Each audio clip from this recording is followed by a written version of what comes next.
Good evening and a very warm welcome to you wherever you may be. Thank you very much for joining the Geelong Region Soccer Show.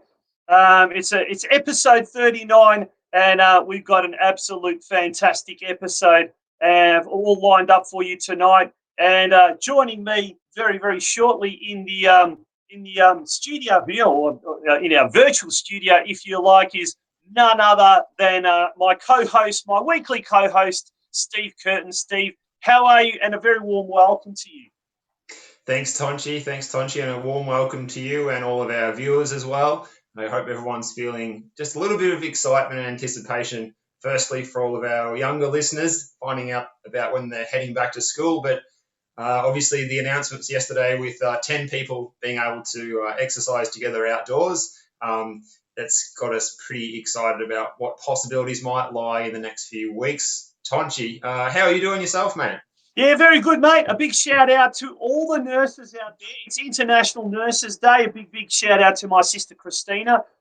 She's a nurse herself, and to all the other nurses, obviously, with all the situation, the scenarios that we find ourselves in these days, very, very important to acknowledge all those hard workers, those frontline battlers, and the nurses are indeed a very, very important part of that whole scheme of things. So a big shout out to them. But mate, I've been really good. I've been, it's funny enough.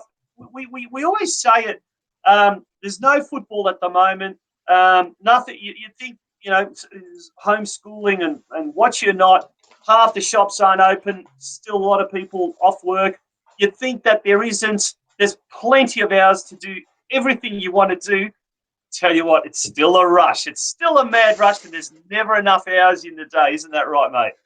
I couldn't agree more, mate. I think the problem is you sort of feel like you've got all this extra time just by perception that you can do all these extra things. And then, I feel like my house is in the same mess that it was at the start of this period of the COVID-19 shutdown after thinking I'd be able to get everything all looking spick and span, mate. So, I'm sure you can relate to that too. Absolutely. Now, mate, without further ado, we're going to get straight into the news desk. A lot of things happening. We've touched on one of those things just shortly. But, mate, let's go right from the start. What is happening in the world of football, or what isn't happening in the world of football? All right, well, from the top tonight, Tonchi, we'll go with the Victorian government announcement at 11 a.m. yesterday, and that's from midnight tonight on advice from the Chief Health Officer. We're allowing people to leave their homes they are allowing people to visit family and friends, and that means also up to 10 people outdoors and 5 indoors. This is about rewarding Victorians for the great job they've done in following restrictions so far. Now, the Football Victoria response to that from Peter Philopoulos, the CEO, yesterday. Great news, and we are now working towards all the details and seeking clarity from the Victorian government on how we can embark on some form of football activities, training in the first instance. Within the guidelines provided, we will be releasing more information ASAP. First steps made today, as in yesterday. Now, just hot off the press now in the last few minutes, we've been hanging out all day to find out what information, what the next step we might get. And the announcement from Football Victoria says, further to yesterday's announcement in relation to the easing of Stage 3 restrictions, Football Victoria is yet to receive the further detailed guidance in relation to returning to training guidelines. This includes advice from councils, as in local councils, and other landowners on clubs' capacity to access facilities and pitches. Football Victoria confirms that no sanctioned club training can take place until the training guidelines have been released and the process with councils confirmed. While we don't have confirmation times for the release of this information as yet, we would not anticipate sanctioned training to occur before Saturday, 16th of May at the earliest, Tonchi. And that's a wrap for that update. There you go. And that's just come in the last 10 or so minutes. So that is literally hot off the press. So there you go. Always, you do not need to watch Channel 7 News at 6 or National 9 News at 6. Tune into the Geelong Region Soccer Show here at 6 p.m. for all the latest and all the most important information. Well, there you go. So it's still a long way off, but it does give us a little bit of ray of sunshine, a little ray of hope. light at the end of the tunnel, and any other cliche you want to use. But it does put a smile on my face, and sure as hell puts a smile on your face. Now, mate, before we go into further news, our guests tonight, let's talk about our guests tonight. One of them is in the green room right now. She's eagerly awaiting all the latest. But, some interesting what's happening. Who are our guests tonight? Well, our first guest tonight, Tonchi, we spoke a little bit about her last week, and she's the outgoing chairperson of the Geelong Region Football Association, and that is Jo Plummer. Yeah, fantastic. Jo's been in the job for 4.5 years, so it'll be really interesting to see her take on the state of affairs of football at the moment in Geelong, and some of the big achievements over the last 4.5 years. Who else is coming on the show tonight? Well, straight after Jo, it's a bit of a tag team. We're going to have the new chairperson as of last week, Mike McKinstry, and he's going to come onto the show for his first appearance on the show and introduce himself and talk a little bit about his new role with the GRFC and also his personal experiences leading into taking on this role, Tonchi. Yeah, Mike's been heavily involved in football. I guess ever since he was a wee lad in Scotland. That he's going to be telling, and he's also been through his previous role as CEO of Gen U, or what was it called, St. Lawrence or something else? Can't remember. He was heavily involved in the All Abilities Football League that was started in Geelong 2-3 years ago. Plus a lot of the match play, which was a main sponsor at Melbourne City as well. So they were involved in that way as well. So look, lots and lots of interesting guests tonight. We've also got a major announcement a little bit later on in the show, so stay tuned for that regarding next week's guests. And I do want to make a massive special acknowledgement to two clubs in particular. One is Surf Coast, who have supported this club and have already gone out and prior to coronavirus, in fact, they were due to be the club that was focused or featured in our club focus segment before, and then the coronavirus hit. So Surf Coast, we haven't forgotten about you. We thank you for your support this year. But also another club that's come on board in the last couple of days, Breakwater Eagles. They're also going to support our show, but also that means that they are going to be the segment or the feature of one of our segments, the club feature or club focus segment, in an upcoming episode. Big thank you to those two clubs. Also want to thank a big shout out to Jason Van Beek from, I hope I get this right, Surdex Steel. He's the general manager out at Surdex Steel. They have just today announced that they will be sponsoring an upcoming episode of the Geelong Region Soccer Show. As a result, he will also be able to nominate a club to feature in the club focus segment, and he's already nominated a club, but we'll announce that in due course. So we do need your support, folks out there. If you value our program, value the content that we give, and a forum that we provide as well, we need you guys to support as well. We've got a lot of people already very, very active on our comments section. No one more than Santino Mamone, and I do want to make a special shout out to Santino. He's had some tragedy in his family in the last couple of weeks, and he's finding it very, very difficult. But I do want to let Santino know yet again that the football community here in Geelong is behind him. So do thank you for tuning in, Santino. Always a pleasure. Steve, anything else? All right, well, moving on in the news, let's talk about Barwon Soccer Club, and they have released their strategic plan for 2020 to 2025. The plan will aim to establish a framework for future decision-making, create shared values, educate and motivate members, guide succession planning, identify where resources should be directed, demonstrate to regulatory bodies, potential sponsors and others what the club stands for. And as we said last week, Tonchi, you pointed out quite well, with Rangers and other clubs doing this sort of stuff in this break now as well, it's the golden ticket to getting whatever it may be, whether it's approval for new infrastructure, getting sponsors to your club, attracting the right kind of people to your club. So it's the golden ticket, would you say, Tonchi? Absolutely, and don't mind me. I'm just trying to look intellectual. I'm trying to pass for a smart person. But absolutely, look, Armstrong United. They talked about it, and that was, for me, that was a fascinating interview. Not only the fact that I've got quite a sentimental connection to Armstrong United, but a club that's just been around for 3 years now, able to already embark on a strategic planning process. Great to hear. Within days of that happening, Barwon Soccer Club announce or releases their strategic plan. Geelong Range is another club that has been very, very heavily involved in that element of it as well. So it's great to see. It really is good to see these clubs are. I mean, it's not just because of coronavirus. Obviously, those 3 or 4 mentioned clubs already had that process in place.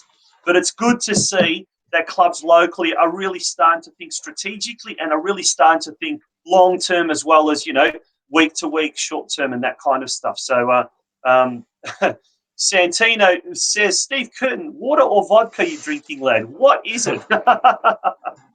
Well, this is from France 2019 Women's World Cup last year. Last week I had the one from Russia 2018 though, so that may have had vodka in it. This is just the water tonight, unfortunately, Santino. well, Santino, just for you, we'll be able to see if he's looking very murky now. Is that our picture or is that his from his end? I don't know.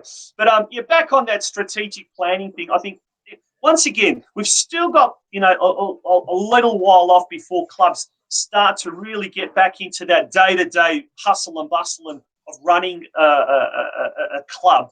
So, I mean, there's 3 clubs in Geelong. We really, really implore all the clubs in Geelong and the region. Doesn't necessarily have to be just Geelong because there's clubs all around the region that tune into our show. The importance of strategic planning and why, look, it allows your members to know your vision, what you're doing, but it also enables your members in a way to also feel part of the running of the club as well. So I think those are very, very important points there, Steve. Absolutely, Tonchi. Oh, you're looking much clearer now. Fantastic. Yeah, look, I must apologise to everyone at home if I do drop out or have any issues with the internet connection tonight. I've been working from home this afternoon. I've noticed it's got pretty ordinary, so I don't know. Maybe we'll have to get Santino to sub in for me if I can't go the journey tonight. I don't know. No, it's around. It's constantly around. Like it's happening a fair bit. I've got some issues here as well. So unfortunately, it looks like tonight we're not going to be able to post up any of the comments. But nonetheless, keep the comments coming through, and we'll try and get through them as much as possible as we can throughout the night. Absolutely, absolutely. All right, moving on in the news, the Drysdale Sporting Precinct Master Plan will go up before tonight's council meeting. The whole project is expected to cost $28 million and will be carried out over 2 stages. It will boast facilities such as a $4 million pavilion and a synthetic soccer pitch, multi-purpose winged oval, netball courts and sports lighting. The city has already received commitments from federal and state governments worth $8.5 million. A report to council has recommended the master plan be endorsed. So stay tuned, but we could be seeing a synthetic soccer pitch on the Ballerine, Tonchi. Look, once again, that's probably a little while off, but it provides us once again with hope that particularly that part of town. We've spoken quite a fair bit in recent weeks, and we will be probably speaking to Joe a little bit more about some of the facilities that are getting improved. And it's good to see a lot of them are in the northern suburbs because they do need a lot of fixing. And in particular, we talked about last week about Hume Reserve, how important that is. But it's also good to see at the other end of the city, particularly on the Ballerine Peninsula. Look, they will definitely need a synthetic pitch, and they will definitely need more facilities because it is just growing at such a crazy rate from Leopold all the way down to Ocean Grove and obviously incorporating the Ballerine Peninsula as well. So, look, fantastic to hear, fantastic to see, and certainly the next few years I think is going to be a boom for our sport. And look, I was speaking to the Football Victoria club ambassador Foddy Kipring the other day, and he was just saying it's just a shame that coronavirus came along when it did, because apparently it was going to be yet another record-breaking year in terms of registrations and player participant numbers. So hopefully that's not going to, once we do get out of the at the end of the other side, it's not going to be totally affected in player numbers. I'm sure it will,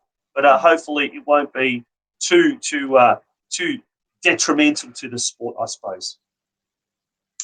Yeah, absolutely. And we'll have to just wait and see on that one. That's another crystal ball situation there. Last Thursday night, Football Victoria CEO Peter Flopoulos joined Tonchi and Craig for an entertaining and engaging and enlightening interview on football out west.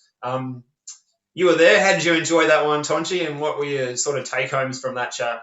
Yeah, look, ultimately, I think what everyone wanted to hear, they didn't end up hearing, but that's simply because at the time, no one really knew what was happening, and still don't. Look, let's face it, an announcement has been made earlier tonight, but it doesn't really tell us much because we still don't know. We still don't know the full details, and I guess that's what was probably a lot of people would have been hoping for that to happen.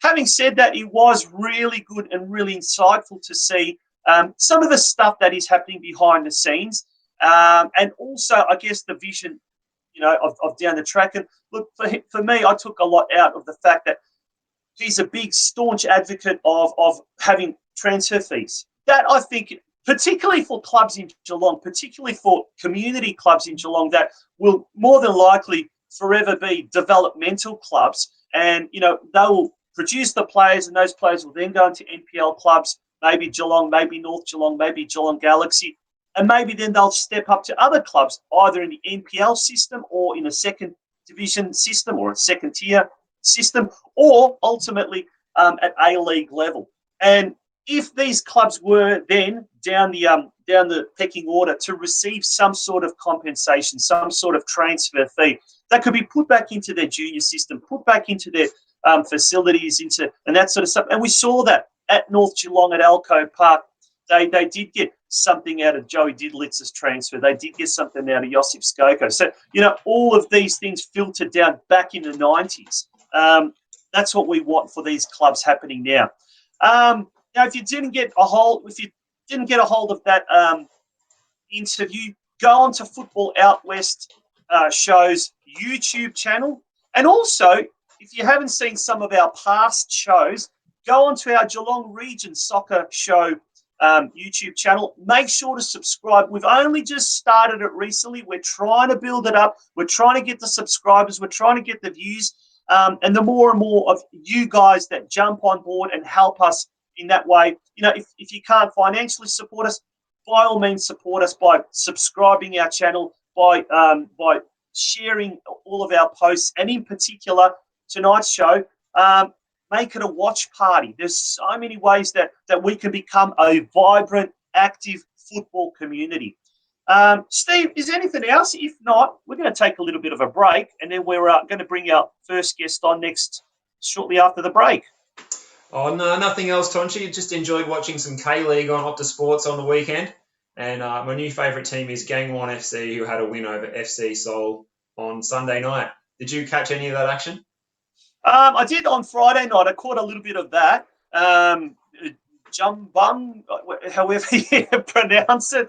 That was Jumbuk and Suwon Blue Wings. Yep, the reigning premiers, and then Suwon Blue Wings, which featured two Australian players, Adam Taggart, and the other guy was the ex-Melbourne Victory player, Terry Antonis, who got sent off. Got the early shower, yes. Red card. Well, look, you trust the Aussies to make it. Bit rusty after a layoff, though, Absolutely, but it was great to see live football. I would have preferred on a Friday night watching, the NPL the NPL. That's what I loved watching on a Friday night, and you would have preferred that. But look, the K-League was just as good. And look, over the next few weeks, we'll be getting more and more of the overseas leagues happening.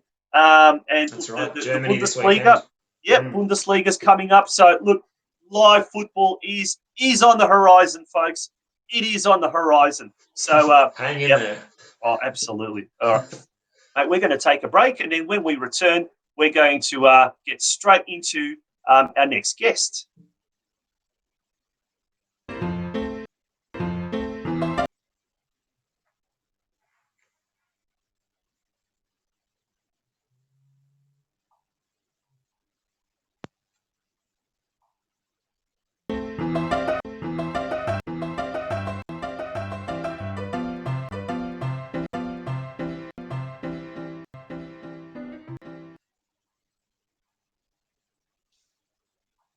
Welcome back to the Geelong Region Soccer Show. It's episode 39, and the day is May the 12th, or the 12th of May, International Nurses Day.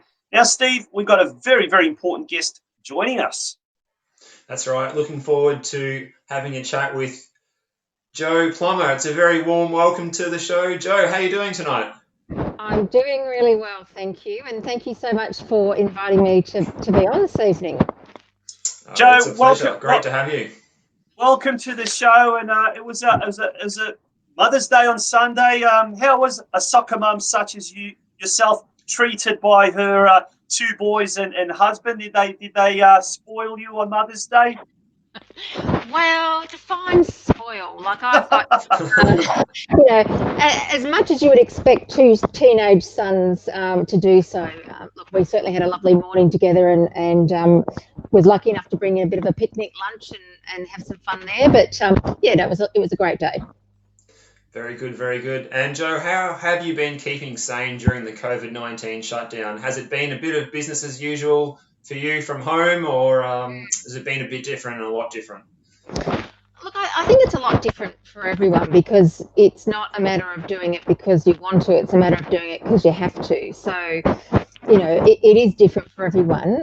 I think for me and the work that I do, it really hasn't affected me that much. In fact, as tragic as this whole situation is, I work on boards, and what we do is strategize. And so for me, looking around the corner and saying what might come next and how we best leverage that is what I like doing. So it's certainly an issues-rich environment, and stuff that I can do from home. So it's been incredibly busy, but very, very sort of, I guess, enjoyable, but not under the circumstances.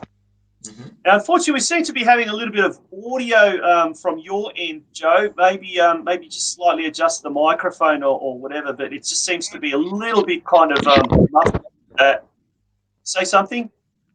That's better. That's Okay. much better. Okay. There we go. That's much better. Now, Jo, we did mention you're a soccer mum. And what's it like being a soccer mum in the COVID-19 shutdown? I got a crisis, however you lockdown if you want. How are Jackson and Geordie, your boys, going? And are they chomping at the bit to get back on the pitch? And part two of that, have you enjoyed actually not sitting out in the cold watching them? Well, I mean, first and foremost, look, it is kind of nice not sitting out in the cold every week, but as a family, we've definitely missed it. There's no doubt about that. I'm sure any family that's embroiled in football feels the same way. And in terms of the kids getting back on the park, they are totally chomping at the bit.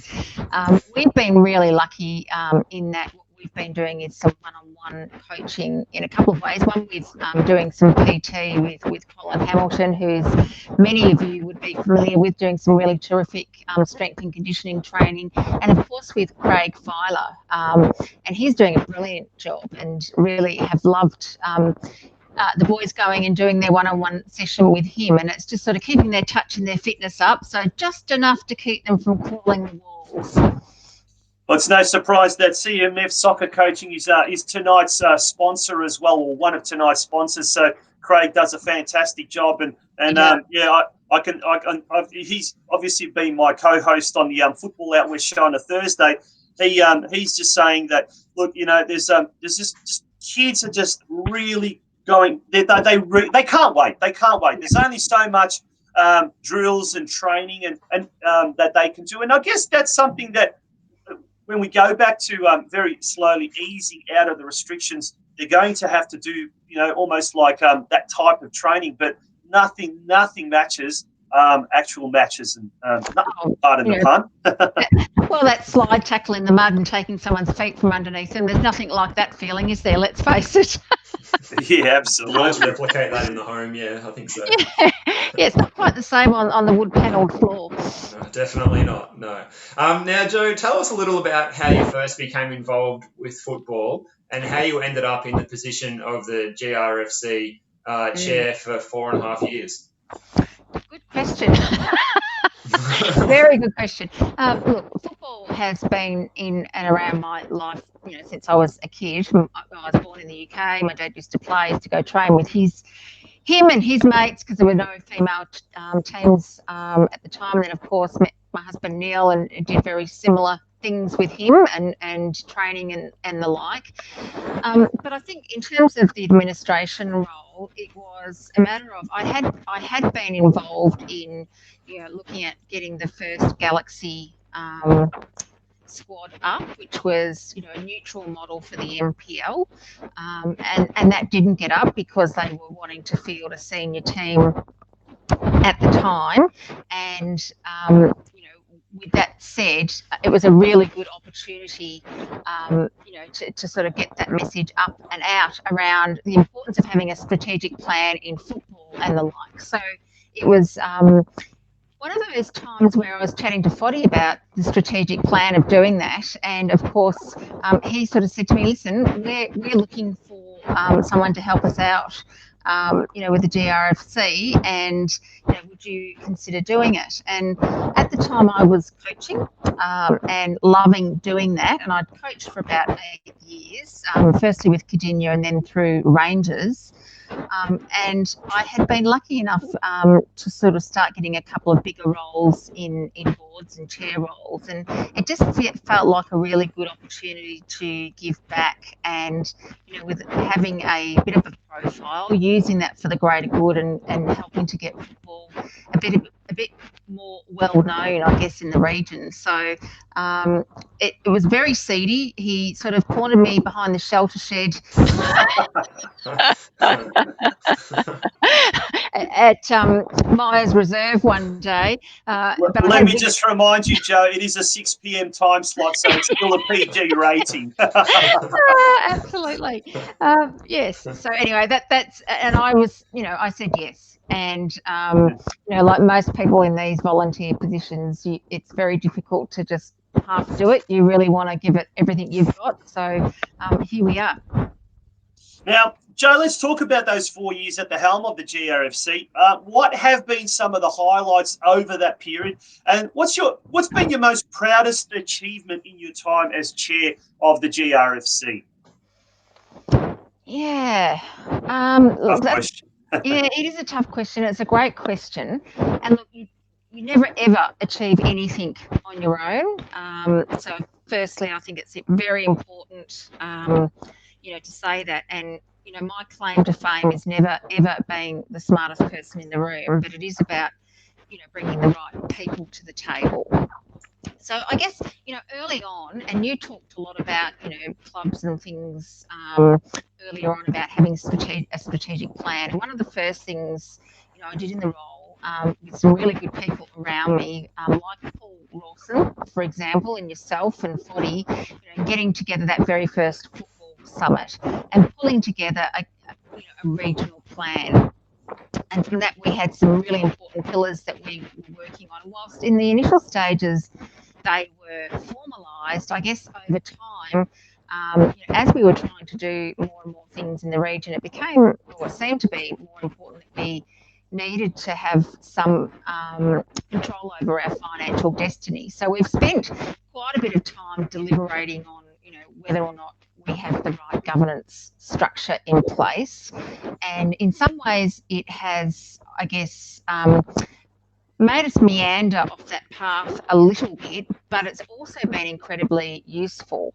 And so, these days our strategy is very much aligned with Football Victoria. It's given us the opportunity to work with them much more deeply. And of course, the idea of having this strategic plan and really getting people thinking in that space has been a great catalyst for other clubs or the individual clubs to understand the importance of, having to do that before you can actually, have a facilities plan or a master plan or any of those sorts of things. And so, if you think about the amount of money that has been spent in football, and certainly I'm not taking individual credit for this at all.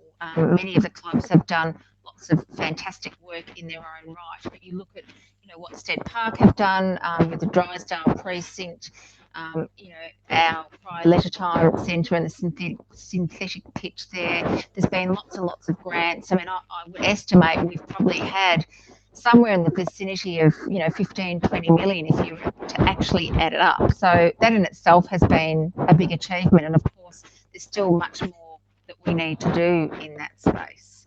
That's amazing. 15 to 20 million. When you think about it, that is incredible. That is an incredible amount. Yeah. So, and I just to sort of follow on from that, clearly you mentioned too, Tonch, that we've had terrific growth, and I think that's something we can all be incredibly proud of. That would not happen without all of the volunteers and a coordinated effort. And I think having, an administrative background and a professional background, it's been helpful in pulling some of that together.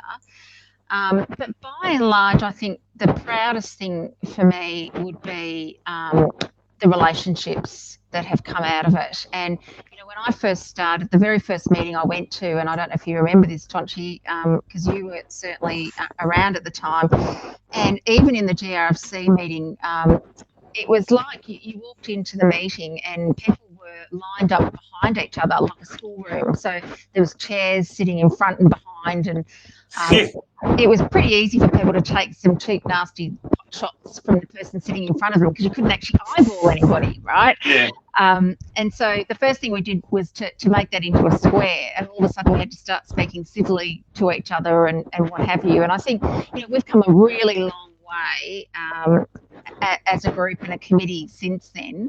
And so the relationships between the GRFC members, the relationships between the GRFC and Football Victoria has never been deeper and more trusting. And certainly the relationships between the key stakeholders in the Geelong region and the GRFC and has really put us on the map. And lo and behold, we're now looking at getting a master plan up and going with the City of Greater Geelong. So I think relationships is certainly the thing that I would be most proud of.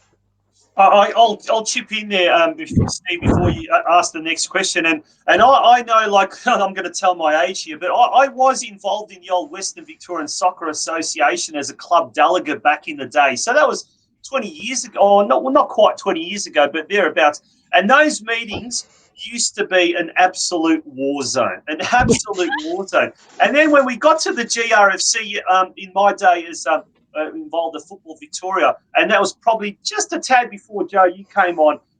It was a lot more civilised, but as you say, there certainly could have been room for improvement. And I think with you coming along, that was one of the first things that happened, I remember, because I was the one that set up the room, and I thought, oh, damn, what's she doing? Now she's just changing all my good configuration and whatnot. But it was true. After that, it just became a lot more of a, I think we've got to that phase or stage where the Geelong football community is very much a big family, an expanded family. And there have been many occasions that I can certainly remember where the community has come together, and it's great to see. And credit to people such as yourself. Steve, you had the next question. Yeah, well, good to hear about that positive change in there, Joe. That's excellent. Thanks for sharing that one with us. Now, for those who are a bit uninitiated with this, can you underline the key responsibilities of the GRFC itself that differ in jurisdiction from the larger umbrella organisation being Football Victoria? Wow, that's a technical question, Steve. Thanks for that. I just felt, it could be a grey area for some of us. Look, so effectively, and we're a little different to most other regions. So most other regions in the state are their own association. So they actually, they work together and they have their own league tables. They do their own fixtures, all that sort of stuff, and they are largely financially independent. And we've had this discussion, a number of times, and it's certainly a dividing issue amongst the region. We are a bylaw of Football Victoria, which means basically we are the representation in Geelong. We work along the same lines in the strategic planning piece, and certainly we're more of, an advisory board to put Geelong's best foot forward to Football Victoria. That's kind of how it works essentially. And I think, one of the things that I've been trying to get up for a little while, and and I guess we'll still continue to have that conversation, is whether or not there isn't a hybrid model that allows us to have the best of both worlds. But before you do that, you really do have to develop the level of trust and respect, which we've gone a long way to doing both inside the GRFC members and with FV. I think there is an opportunity to have something different to what the other associations have. In saying that, you need to be careful what you wish for. So to go off and be a completely independent association, you live and die on your own sword, and there is no backstop in many ways. So I love the idea of having a hybrid and taking the best out of both, and working together to get a really good outcome. And I guess times do change, and I think it was about 8, 9, 10 years ago or something like that, when the clubs in Geelong, actually the old Geelong Region Football Association, actually went off to the FFE and said, we can't govern ourselves. We need you to take over. We need you to govern, because of various reasons or various characters that were involved in the sport back then. But having said that, obviously a decade on, you'd like to think that we as a region certainly have changed.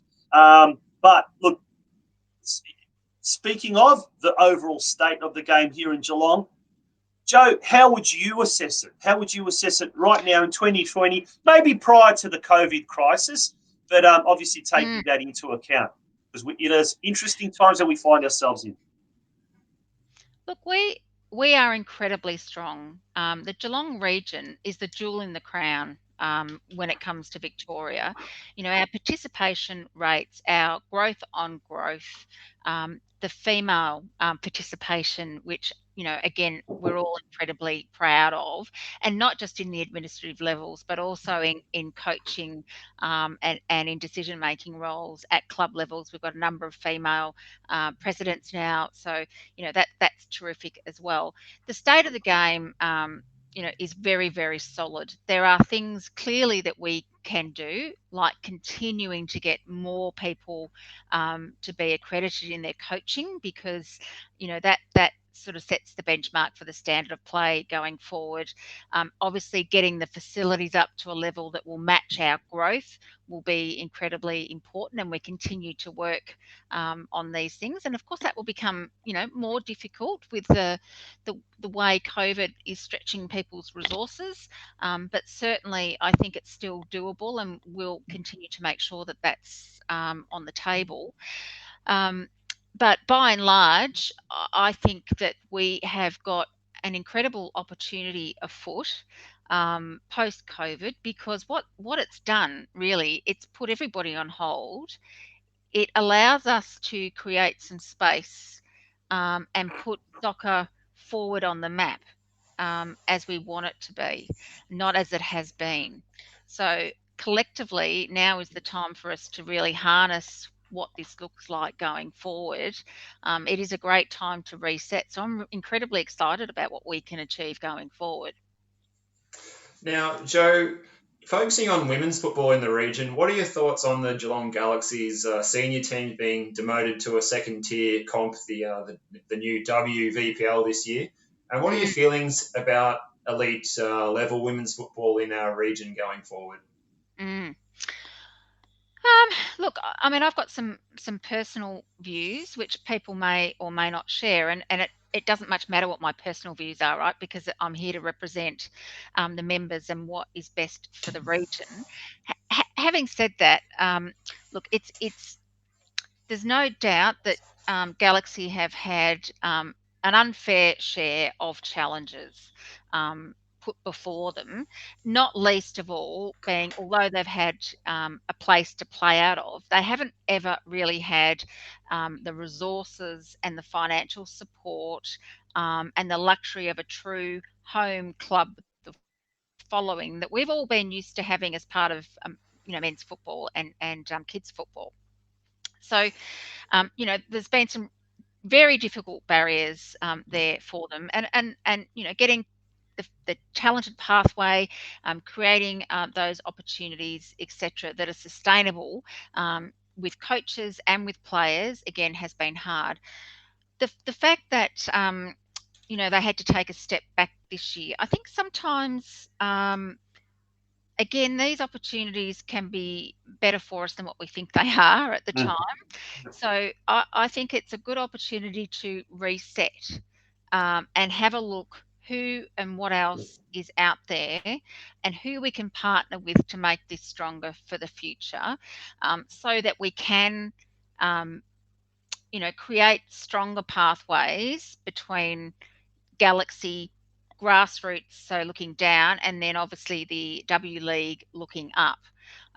So, I think a year out of the sunlight is okay and gives us. It's not what the kids want, and I certainly get that.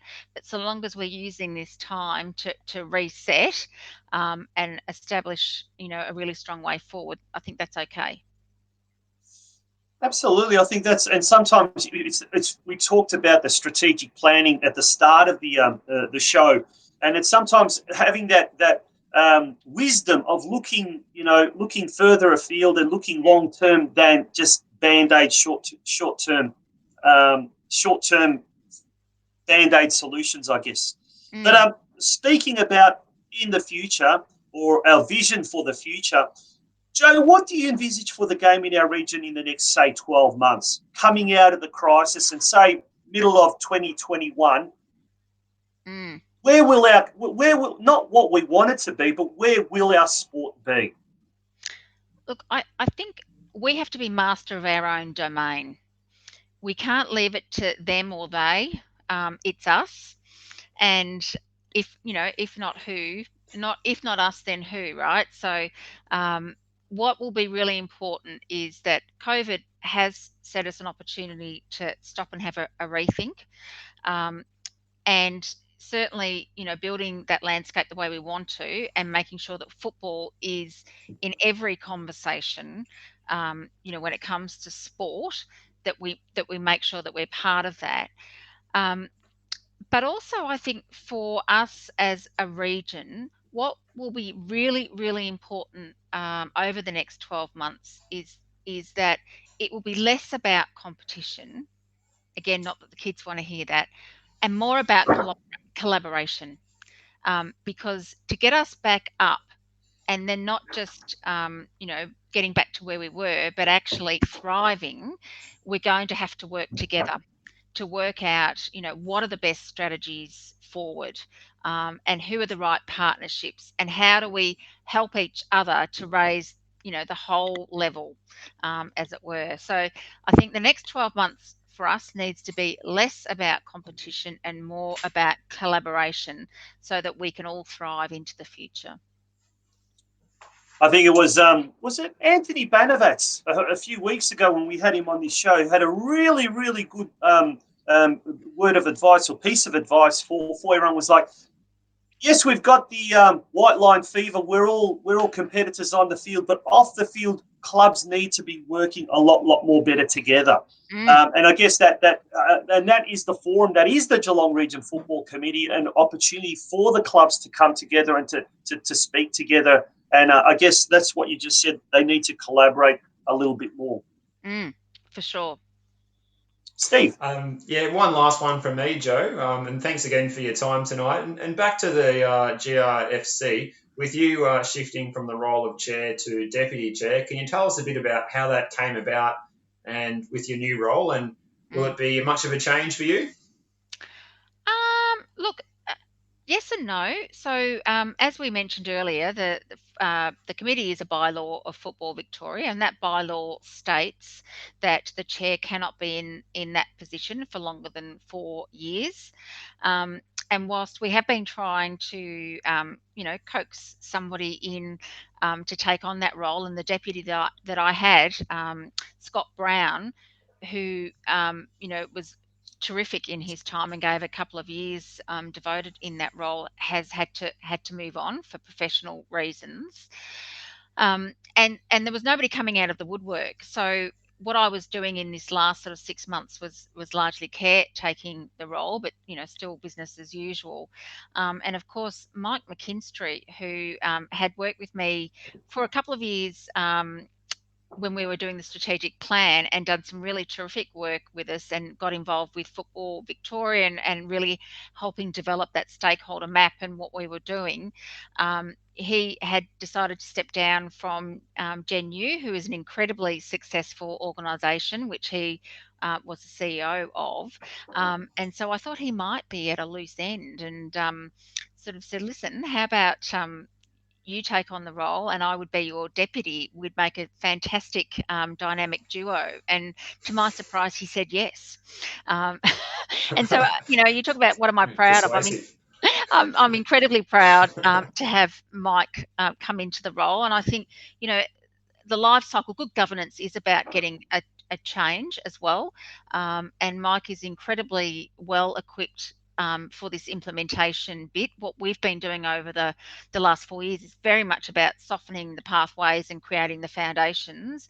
And I think, Mike is just the person to come in and really execute some of the opportunities on the table. So I am absolutely still committed to football in the Geelong region and helping us grow.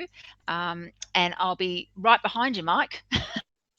Now, we're speaking with the outgoing chairperson of the Geelong Region Football Committee and the incoming deputy chairperson of the Geelong Region Football Committee, Jo Plummer. So, absolute pleasure having Jo on board. Jo, hang about. We'd love to have you hanging around, because we're going to have a little bit of a break, and when we do come back from the break, we're going to be speaking with Mike McKinstry, the newly appointed GRFC Chairperson. Don't go away.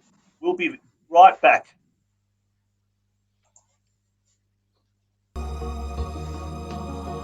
Cmf Soccer Coaching offers tailor-made personal and small group development coaching throughout the western suburbs of Melbourne and Greater Geelong. With over 20 years of experience working and playing within the academy systems of several professional clubs in both the UK and Australia, Cmf Soccer Coaching has a player-first philosophy to ensure that all sessions are tailored around the individual's needs at all times. Under the guidance of UEFA and AFC qualified coaches, we specialise in one-on-one and small group coaching sessions, offering European-style academy-level training with the sole aim of improving players' technical and game understanding in a safe, friendly environment. If you are new to the game or a seasoned campaigner looking for some additional coaching, then we can help. To find out more about what we can offer and how we can help you improve your game, visit our Facebook or Instagram pages for more information, or simply email us at cmfsoccercoaching@gmail.com.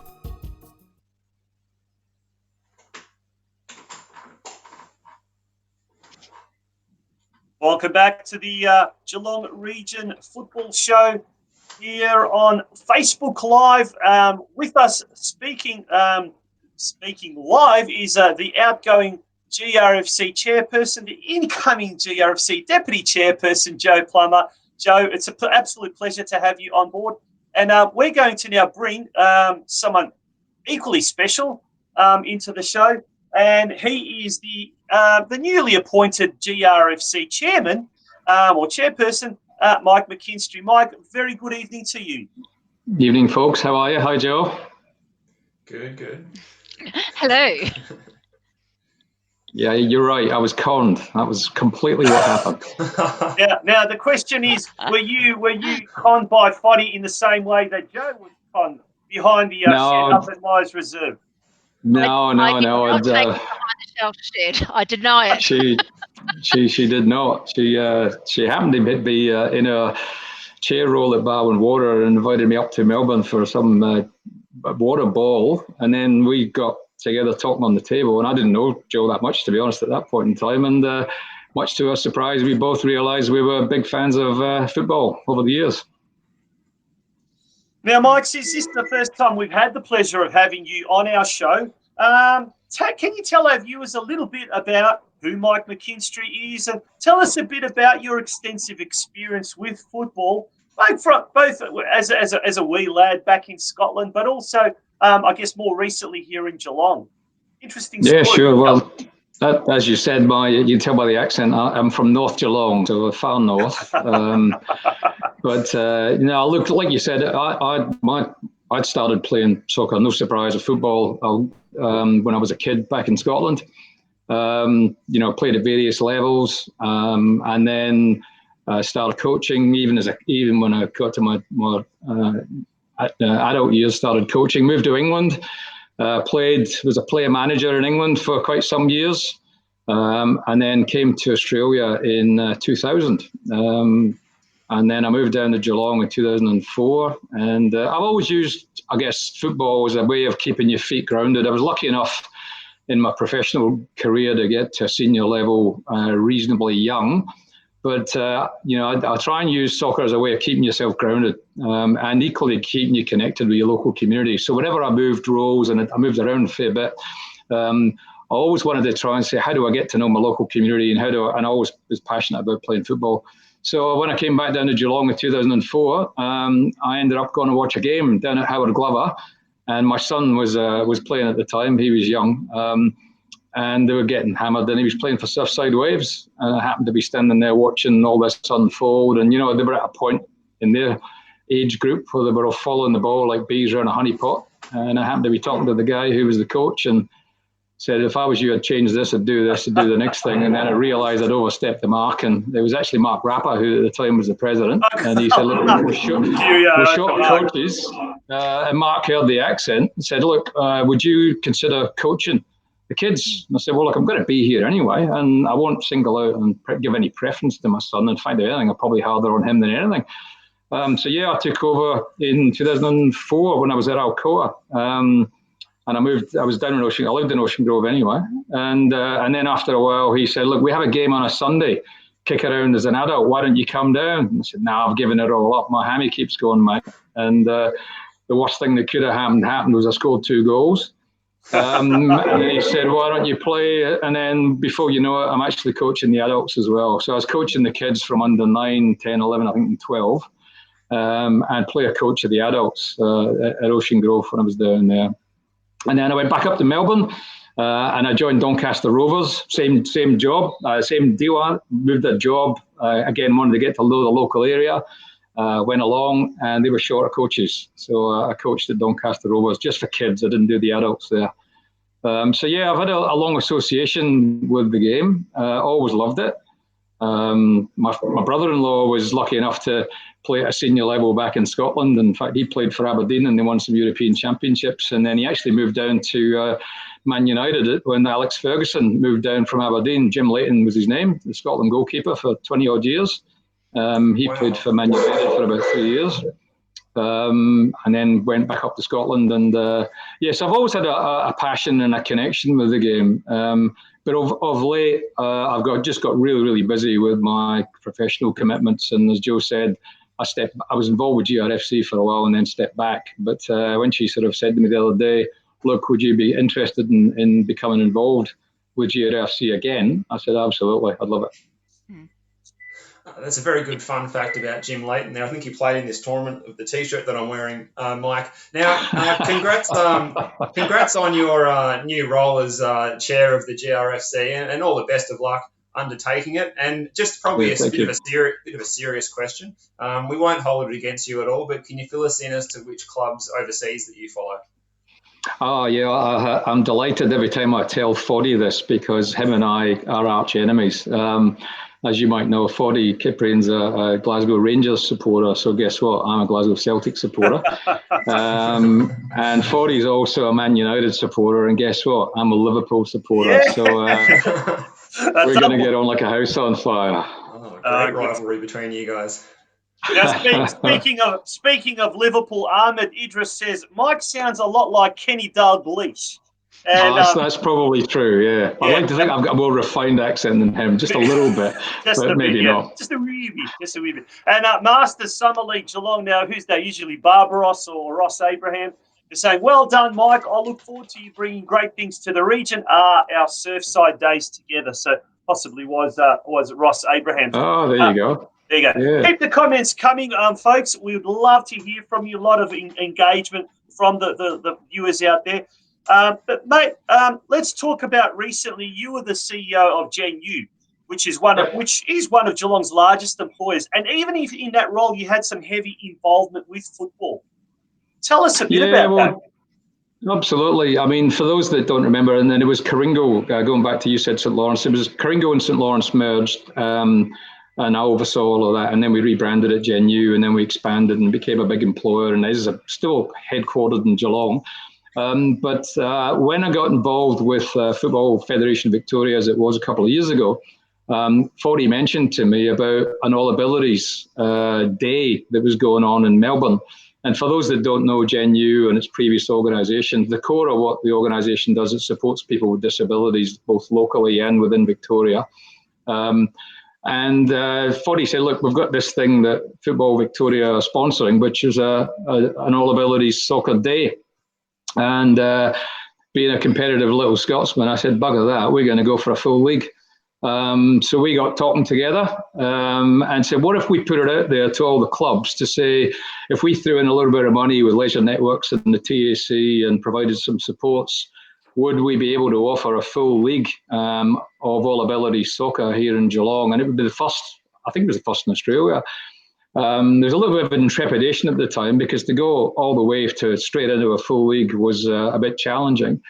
But no, and look, 10 out of 10 to the clubs locally and all the presidents and all the guys out there that really embraced it because all of a sudden, here we are, 2 or so years later, we have an All Abilities Soccer League, which is going to mature, hopefully. And in the early days, there was some commentary around, well, you know, it's obviously we play over a cold winter.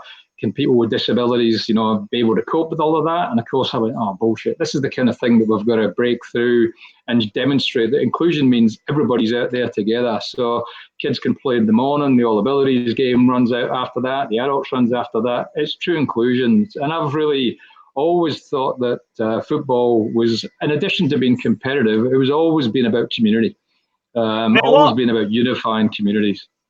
Now, whilst we're talking, Mike, in the background, we've got a little bit of footage there from a GenU day out at Melbourne City. I remember that. Organised, and that was something that was, I guess, that was done back in the day. Tell us a bit more about that, actually. Yeah, well, what it is, Matchworks is a big component part of GenU. So Matchworks is an employment service organisation, and basically, if you're unemployed, you go to Centrelink and you're referred by Centrelink to what's called an employment service company. Matchworks is one of the biggest in the country, or it is now. And it's not only supporting people with disabilities find work, it's for other people, everybody to find work. And actually at the moment with COVID and everything that's happened, there'll be a big support to the local community and Australia. But for many years, they were a sponsor of Melbourne City, back to the Melbourne Heart days. And again, what I decided to do when I sort of took over as the CEO is to say, well, they do a great job, and went along to all the games, got to know the chairman there, got to know the CEO there. So before Scott Munn went up to Asia, got to know Scott, now know Brad up there, who's the current CEO. And we said, why don't we broaden it and have things like International Day for People with Disabilities is the 3rd of December. Why don't we offer the opportunity for people to come up to Melbourne and actually go and play a game at half-time? And that's what we did. And as it happened, it was the team from Drysdale was one of the local teams, and we had other teams from down the other peninsula as well. People all came up on buses, and they had a great time at half time. So, and again, another kind of integrator to the community. It wasn't just about purely soccer. It was about giving people that otherwise wouldn't have had the chance to go and really showcase it, and also reinforce that to the people in the crowd there, that it's important to remember that, you know, you're part of your community too. Gee, that would have been a real thrill. Now, how's the COVID-19 shutdown been for you, Mike, and how have you kept your spirits up during this time? Yeah, well, it's been a bit weird because I decided to leave GNU at the end of February. So lo and behold, that's when everything really started to go into lockdown. So to some extent, my wife and I, she's working from home. We've sort of effectively locked ourselves away. But what we do in the morning, we've gotten a bit of a routine, which has worked out really well for us. We get up in the morning and we've set up our own little gym, if you like, around the house and at the back. And we do exercises every morning. And we've been going hard at it. And my wife's Scottish as well, so surprise, surprise, we're competitive together. Geelong's very own Yoko Ono and...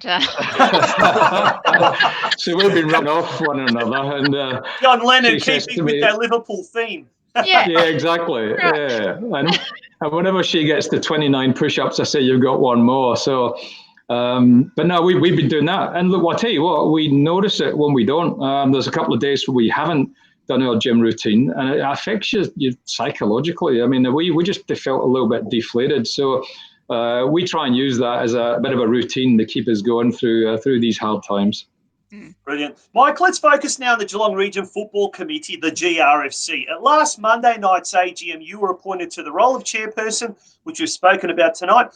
What was it that attracted you to the role, and what challenges in the role excite you? Look, as I said earlier, I was conned into the role by Joe. Come on. Yeah. That's not the reason.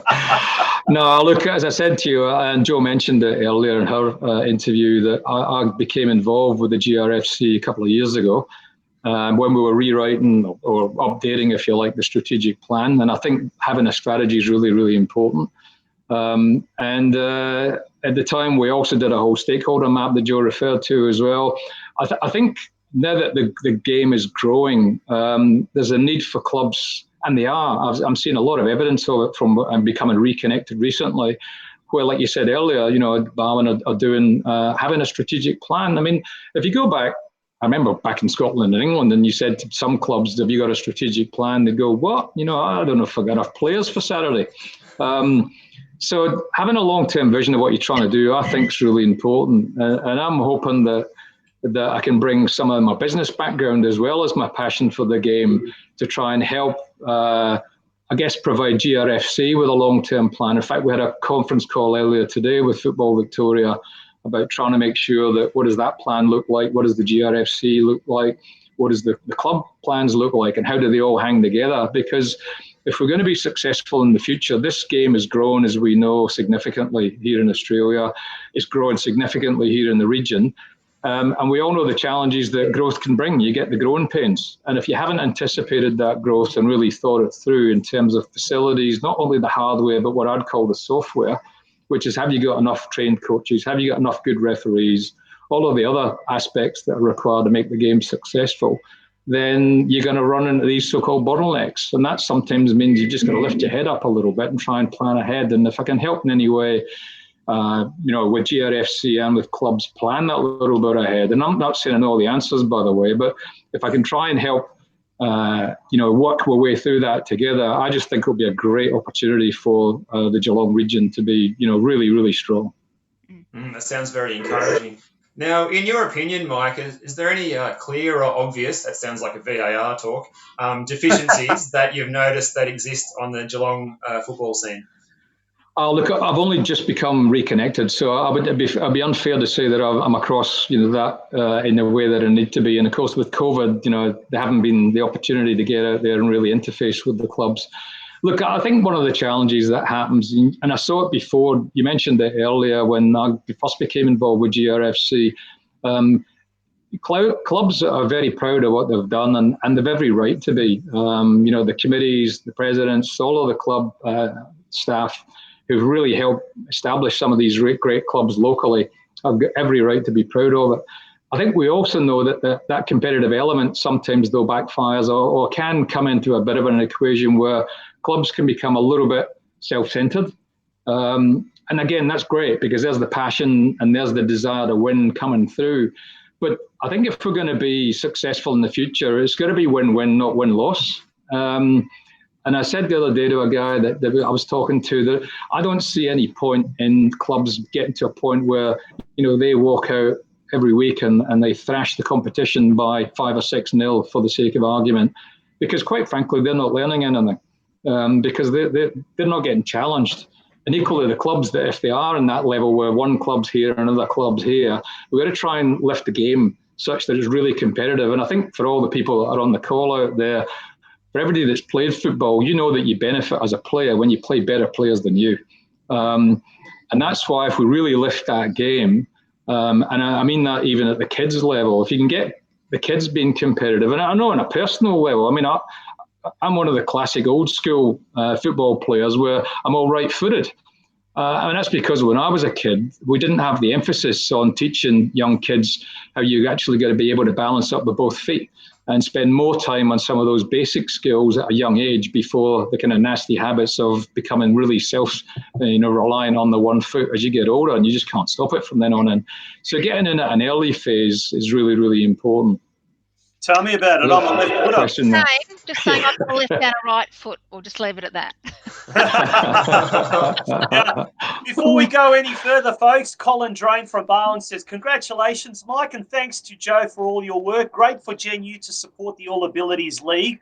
Diana Marasi says, great achievement by Joanne Plummer for bringing Geelong clubs together. A great legacy to inherit that benefits the local community. That's fantastic to see. And Debbie Mellon also pops in with a great to see my previous CEO from Gen U Matchworks to go on and take over the region. Good luck, Mike, in big letters. So thank you to Debbie, Diana, and Colin as well.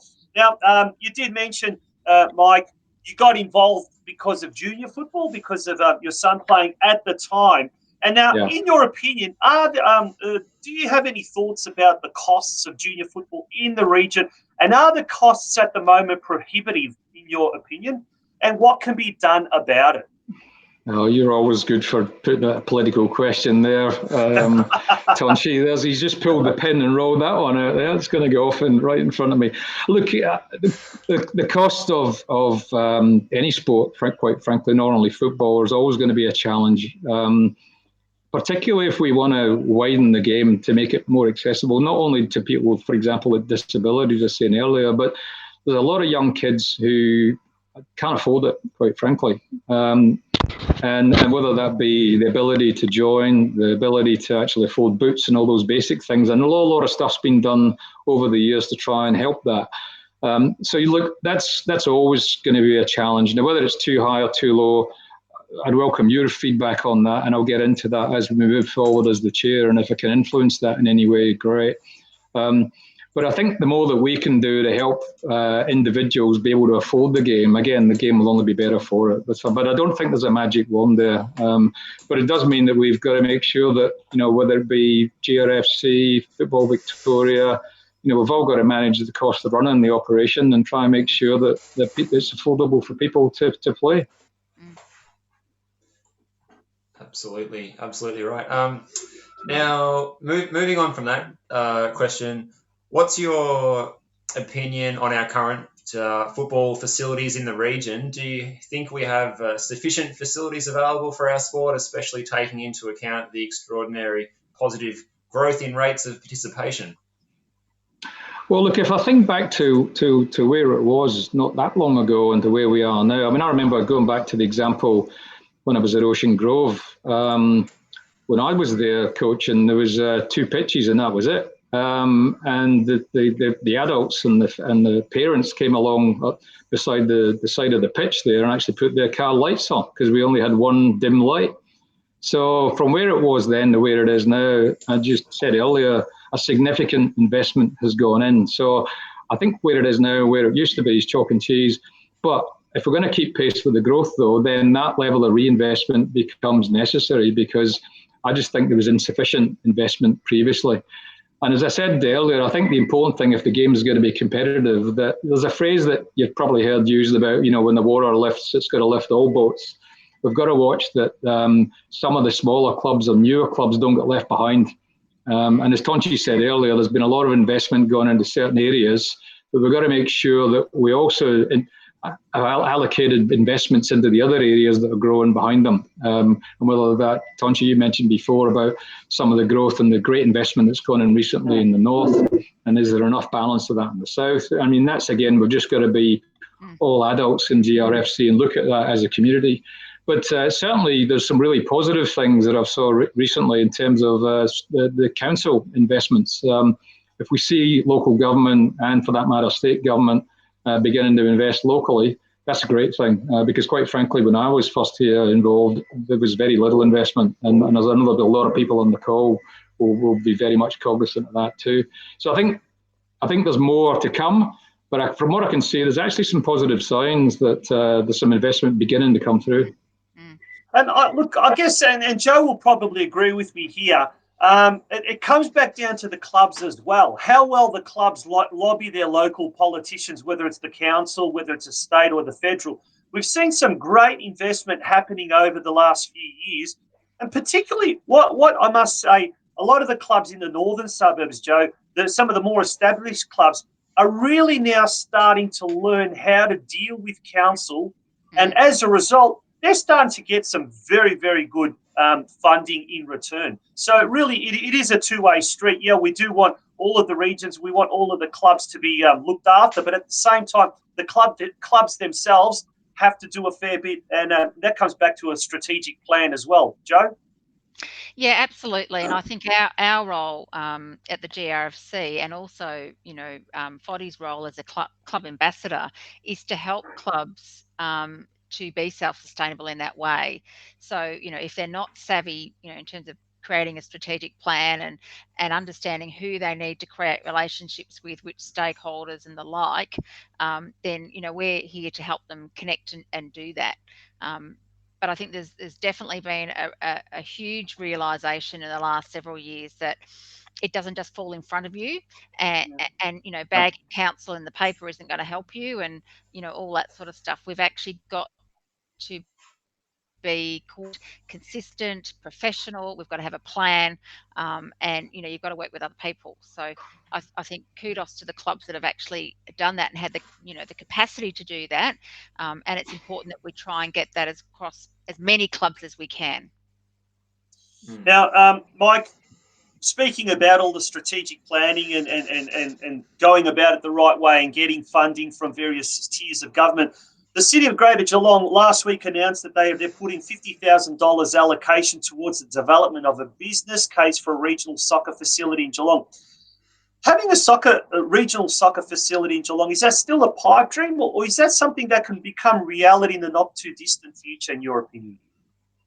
No, I don't think it's a pipe dream at all. I mean, again, just looking at the growth in the sport from, in recent times, I think the fact that it's now on the agenda is really, really important. And, to some extent, identifying those funds to do a business case. Often, my experience in both business and in other community organisations and things I've been involved in, quite often it comes back to that lack of pre-planning is often the reason why things don't happen. So if they're going to spend a bit of time actually scoping out a business case, I think that's a positive thing in the sense that the chance then of that then to be developed into a proper professional proposal that quite frankly is hard to argue against, then will lend weight to them getting support, whether that be, federal, state or local. So I think it's a positive thing. And I think there's also recognition of the fact that if you just look at the growth rates here in Geelong and the surrounding region, it's so significant now that if we don't have, proper investment, the game's we're just gonna run out of capacity, and then you're gonna have, and I'll use the example of kids. They're gonna go, well, I just can't get on the field because there aren't any, so I'm gonna go for another sport. So I think it's really positive, and I don't think it's a pipe dream at all. Fantastic. Well, great to hear. And I guess, Steve, before we go on with our last question, this would probably be an opportune time to announce who our special guests for next week's show are, because that particular topic or that item, $50,000 allocation towards the development of a business case for a regional facility, is going to be a major topic on next week's show. Steve, do you want to do the honours of really announcing who our guests are for next week? Yeah, I can do that, Tonchi. So next week, please join us for the show at 6 o'clock on Tuesday night with Geelong councillors Kylie Griesbeck and Eddie Contel, and we'll be discussing all things around that allocation of funds towards the development of the business case and beyond. So it's going to be exciting. Nice Now one. that's going to be that is going to be really interesting. So it's going to be another great show. And but before we leave, Mike, Joe, let's maybe gaze into the crystal ball, and I'll ask each of you, where would you like to see the sport in, say, 5 years' time? We talked about 12 years' time and what you're not. But Mike, first to you, where would you like to see us in 5 years' time? Oh, that's a big one. Obviously, one of the things that we've talked about for some time is the cherry on the cake, if you like, would be to have A-League representation for Geelong. Now, obviously, there was a lot of discussions a couple of years ago with Steve Horvath at the time, he was trying to drum up support for that here in Geelong, and I think it was just a little bit too early. And I think Western United have done a great job, and I think their strategy makes a lot of sense. But 5 years, is that going to be too early for that? I think it might be. I'd love to think that we could get some momentum, though, such that it's a serious contender. But I think I'd love to see the growth in the women's game. I think Geelong could be really strong in that area, and I think, ironically, I'd love it if actually we got a women's league first at the professional level. Because I just think that there's such a growth in the game. And I remember when I first started coaching again down at Ocean Grove, it was a mixed team, and this was the first time young kids and boys had played together. And I just think it's a great thing. So 5 years, I'd love that. But I think more importantly is the grassroots thing. You can put all the icing on the cake that you want, but unless we've got, as I said earlier, a really strong competition locally, we've not got the pathways for young people coming through to aspire into with the A-League. And whether they go up to Melbourne or overseas, good on them. But it won't happen unless we've got some of the grassroots planning. And that comes back to a lot of the things we've talked about, facilities, good coaching, etc. So I just want to have a really strong local community feeding up those players. What about yourself, Joe? 5 years' time, where would you like to see the sport? Look, I think we're still poised for continuing double-digit growth in that grassroots area. So, I mean, I'd be surprised if we're not somewhere up around the 8,000-9,000 participants. And, along with that, getting per player quality coaching, so accredited coaches and so forth. I think that would be a brilliant addition. That we've actually actualised our regional facility, and that we've got some kind of opportunity to really leverage that into other things that have great social and community outcomes as well. And I'd love to see that we've got a thriving all abilities league continuing and growing in that space, and that it's really well supported. And look, if I had the choice between putting an A League or a W League in terms of differentiating Geelong, I would certainly put my money at this moment, and not because I think it gives us a financial return, but I'd certainly put my money into a W League team, because I think there's an enormous opportunity for Geelong to own that space. And there's nothing wrong with that being community owned, or looking at a different approach to what's out there currently. And it's actually not that expensive. And when you think about Geelong being synonymous with sporting success, I think that would be a terrific addition. Fantastic. And either way, it'll be fantastic to see what eventuates over the next 12 to 18 months in, as far as the sport is concerned. To both of you, thank you very much for joining us tonight on the Geelong Region Soccer Show. It was an absolute pleasure. We'd love to have you guys back on board again in the not-too-distant future, and we're wishing you both all the very, very best as Chairperson and Deputy Chairperson of the GRFC. Thanks, guys. All the best. Yeah, thanks, Tonchi. Thanks, Steve. Appreciate it. Thanks very much. Guys. All the very, very best. And joining us there tonight, Joanne Plummer and Mike McKinstry Steve, fantastic. Another insightful show. Really interesting to see their viewpoints.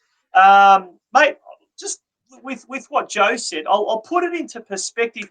I'm a stats man, love my stats. And if you go through the stats and go through the trends, in 2015, the total number of participants, registered participants, was around about the 2,500 mark. Fast forward 5 years to 2020, that number had doubled to probably a tad just over 5,000.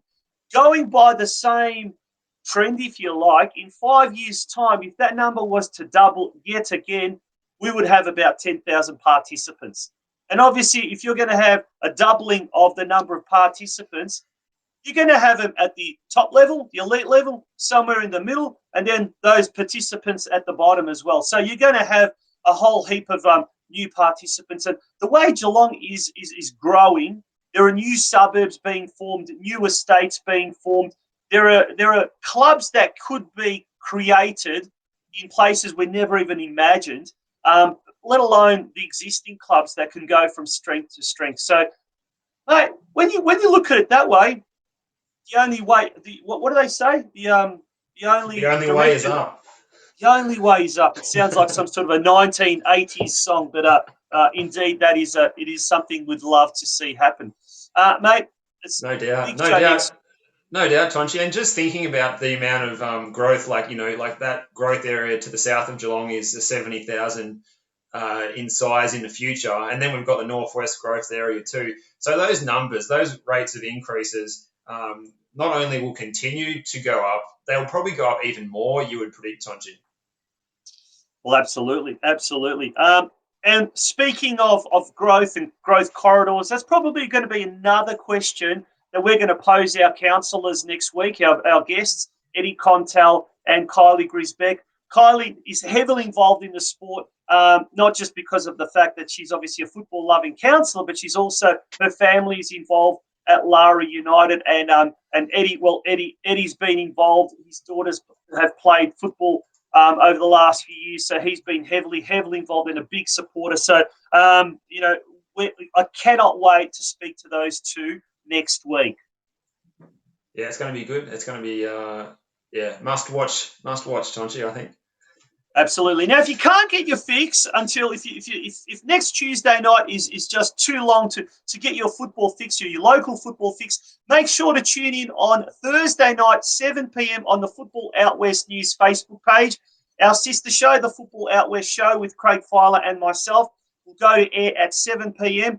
Special guest this week, they don't come bigger than this. Ex-Socceroo and a Western Suburbs man through and through, Danny Tiato, will be returning to the Football Out West Show.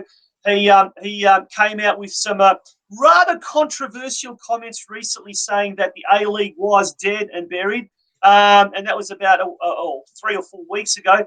So we'll be quizzing him about that, and also joining us, probably the most premier commentator or football commentator in Australia, Simon Hill, the gob on a stick himself. He'll be also joining us on Friday. And he'll be talking, and he was heavily involved in the K-League coverage the other night. Obviously, he wasn't in Korea. He was calling the game from his lounge room in Sydney, and it will be very interesting to speak to Simon about that. So, Steve, some interesting guests coming up on Thursday, and then some more interesting guests coming up next Tuesday.